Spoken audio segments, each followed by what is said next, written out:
Morning.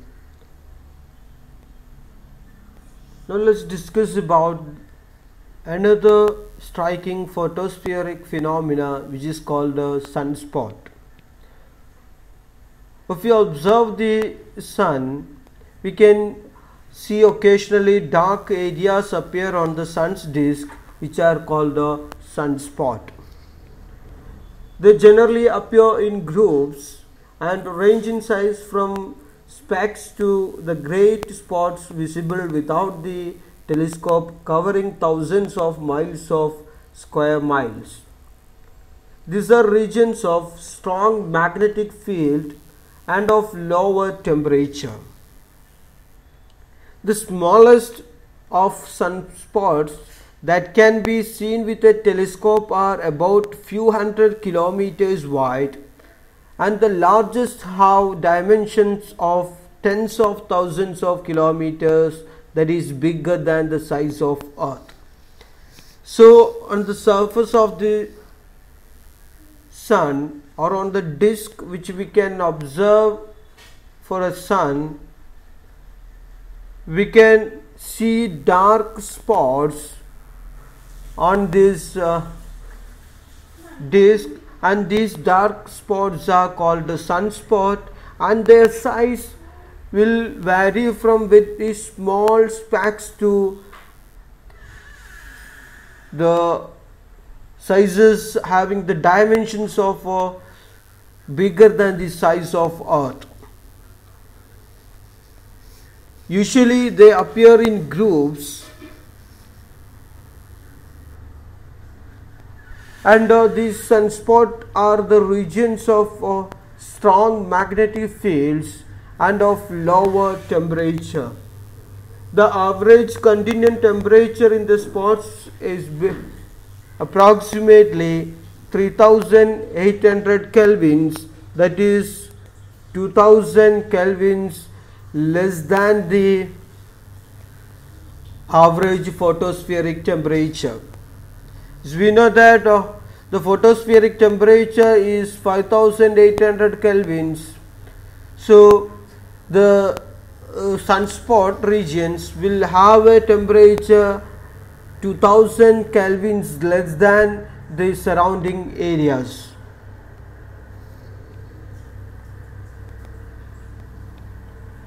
This first observed by Galileo in 1610, from which he estimated the rotation period of sun to be nearly equal to a lunar month. We have already discussed it.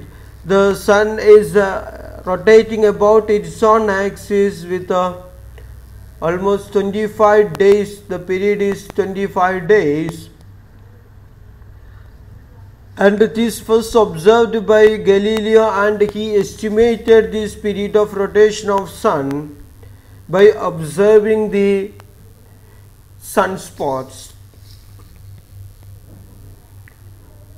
If you consider a developed sunspot, which actually consisting of two well-defined regions, they are called umbra and penumbra. Umbra is the dark central region, and penumbra is the region which is surrounding the umbra, which is relatively less darker region. So the temperature of the penumbra is little higher when compared to the temperature of umbra, but it is much lower than the temperature of penumbra is much lower than the temperature of the surrounding areas of photosphere.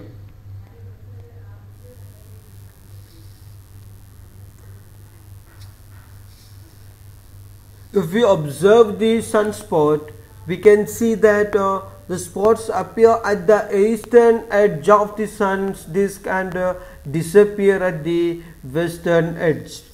It is due to the rotation of the rotation of the sun. And another important thing regarding the sunspots are they are found mostly between the latitude 5 degrees and 30 degrees from the sun's equator on either side of it.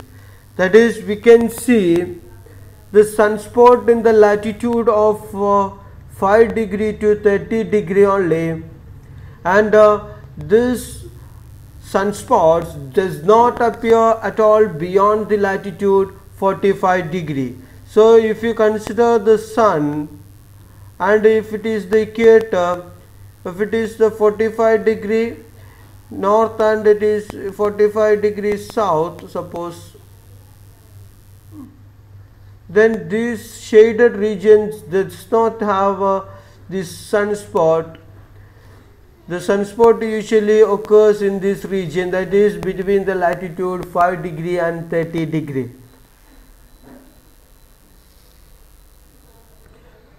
In some years, the sun's disk is rarely free from spots. That means throughout the year we can observe the sunspot on the disk of the sun, but in other years it may remain without spots for many days. So during some year we can have the days without a sunspot, or in some years we can have all days we can have this sunspot activity. The sunspot appears actually dark due to its lower temperature. The lowering of temperature is due to the high magnetic field.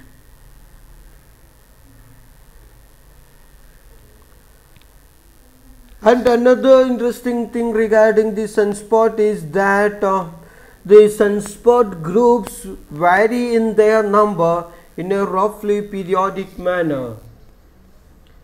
The average period is estimated to be 11.1 years. So the sunspot activity is also a periodic phenomena. Once a group of sunspot appear on the sun's disk, they appear on the eastern edge of the sun's disk and disappear at the western edge. They are observable between the latitude 5 degree and 30 degree, and this group of sunspot reappear in almost 11.1 years after. So it is also the occurrence of sunspots is also a periodic phenomena. Another interesting or striking thing regarding the sunspot activity is that earthquakes and eruption of volcanoes also occur with a high frequency during the sunspot maximum. When sunspot activity is maximum in the sun, on earth we can have much frequent earthquakes and eruption of volcanoes. It may be due to the high magnetic field appearing on the sun's disk. That's all about the sunspot. Now let's move on to discuss about the entire solar system. Even though you are familiar that the solar system actually consisting of the center core, the sun, and the orbiting planets, asteroids, comets, meteors, etc. So the dominant object in the solar system is nothing but the sun. The center part of the solar system is the sun. The next one or next objects in the solar system is the planets. Nowadays you know that there are 8 planets which revolves around the sun in an elliptical orbit with the sun at one of the foci. So the solar system consists of the sun and its family of planets. Some thousands of asteroids or minor planets. Asteroids are otherwise called minor planets. We will discuss these asteroids later. the satellites. Satellites means the moons of other planets. That also we will discuss. Comets, meteors, and a great cloud of dust. These are the things which is in the solar system. The dominant one is the sun, then the planets, then we can have a minor planets or asteroids, then we can have comets, then we can have the moons of the other planets, and we can have meteors and a great cloud of dust, which is the dust particles or gases in the interstellar medium. Now the term planet actually comes from the Greek itself. Its meaning is wanderers. Now let's see what is actually a planet. A planet is a body which revolves around the sun in an elliptical orbit with the sun at one of the focus. This is the basic definition. We will modify it later. Especially you know that up to 2006 we can have 9 planets, but during 2006 the planet Pluto has been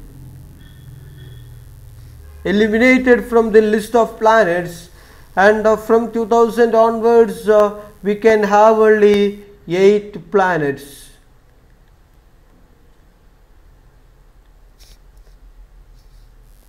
So the definition for the planets has been modified in that period.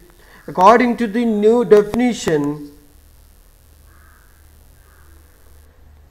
a full-fledged planet is an object that orbits the sun and is large enough to have become round due to the force of its own gravity. So, in addition to revolving round the sun in an elliptical orbit, it must be round in shape due to its own force of gravity. Not only this one, the planet has to dominate the neighborhood around its orbit. Dominate the neighborhood means when you consider the size of the planet and its satellites or its moon, the natural satellites revolving round a planet and planet, when you compare the sizes of these planet and their satellites or moons, the size of the planet must be very high so that it must dominate its neighborhood.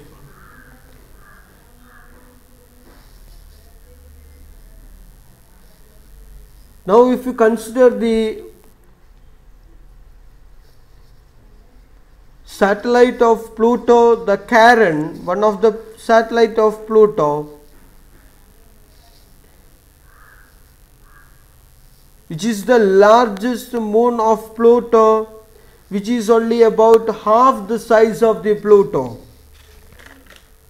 while all the other planets are far larger than their moons.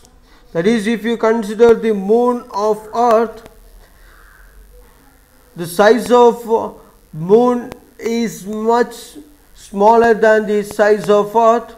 If you consider all the satellites of other planets, you can see the size of the planet is much higher than the size of its corresponding satellite. But if you consider the satellite Charon of Pluto, which is only half the size of Pluto. So Pluto does not dominate its neighborhood because its neighboring satellite Charon has about half its size. Not only this one, the bodies that dominate their neighborhoods, ships of asteroids, comets, and all other debris cleaning a path along their orbit. That means the orbit of a planet should be neat and clean or tidy one, because all the dust particles and all other debris will be attracted by that planet in its path due to its force of gravity. But if we consider the Pluto's orbit, it is somewhat untidy. So that is why the planet Pluto has been demoted from the list of planets, or it is eliminated from the list of planet, and Pluto has been now referred to as a dwarf planet. So in solar system now we can have only 8 planets. We will discuss those 8 planets later. Now I told you a satellite is a body that revolves around a planet in an elliptical orbit with the planet at a focus. The planet around which a satellite is called the primary.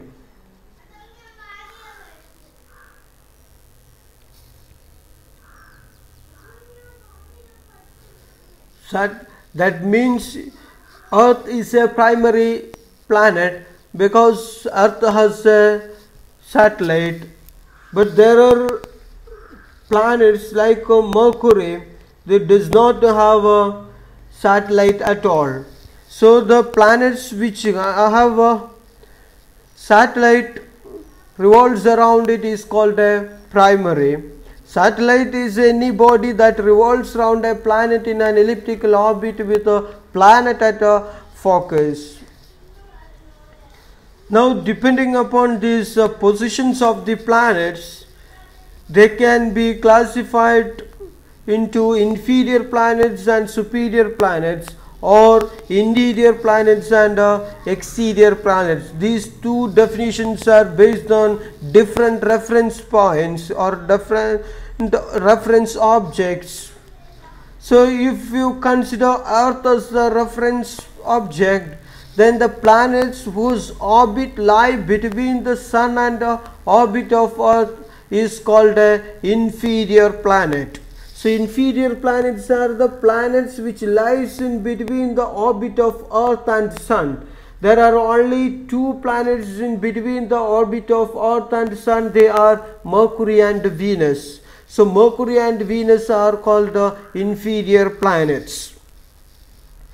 Now the planets whose orbit lie beyond the orbit of Earth is called a superior planet.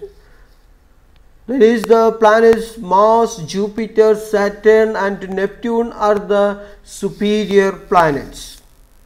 So superior planets means the planet whose orbit lies beyond the orbit of Earth. So the 4 planets Mars, Jupiter, Saturn and Neptune are the superior planet.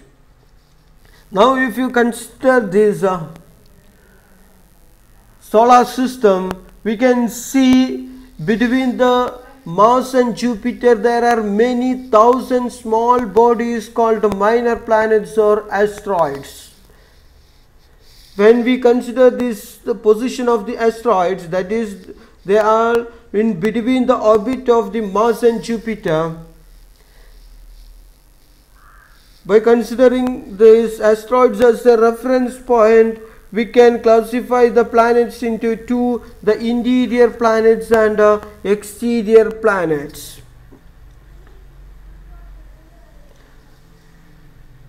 If the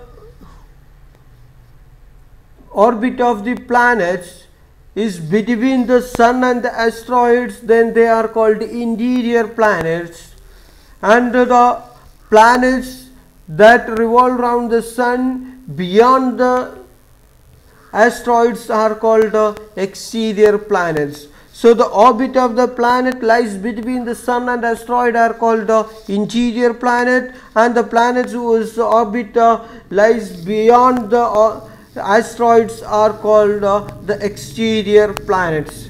So inferior and superior planets are based on the position of their orbit with respect to the Earth's orbit, and interior and exterior classification is based on the position of the orbit of the planet with respect to the position of the asteroid. So if you consider the interior planets, then Mercury, Venus, Earth and Mars are the interior planets. Jupiter, Saturn and Neptune are the superior planets. So Earth is an interior planet. Now another term which is very important in the case of orbit of the planets, that is the angle which the plane of the planetary orbit makes with the plane of the ecliptic is called inclination. Ecliptic means the orbit of the sun in the celestial sphere. If you consider the angle between this ecliptic and the plane of the planetary orbit, then that angle is referred to as inclination.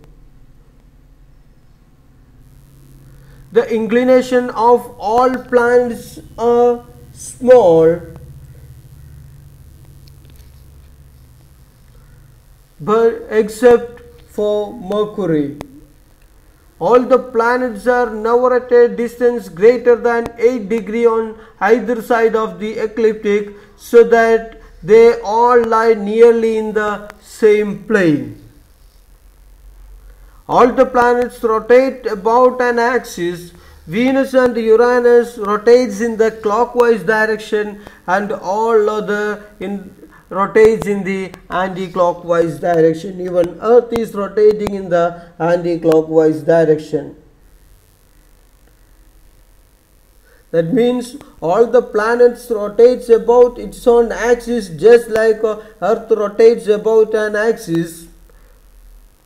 And this rotation direction is clockwise for Venus and Uranus, and for all other 6 planets it is in the anti-clockwise direction.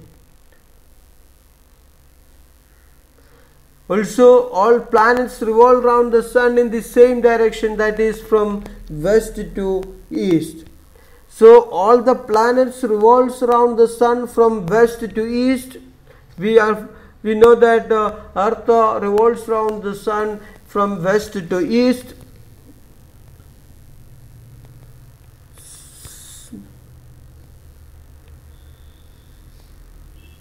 Similarly, all planets revolves around the sun from west to east, but they rotates in the counterclockwise direction or anti-clockwise direction, except Venus and Uranus. So that's all about the general properties of the planet. Now we have to discuss about some of the properties of each planet separately. That we will discuss in the next video. Thank you.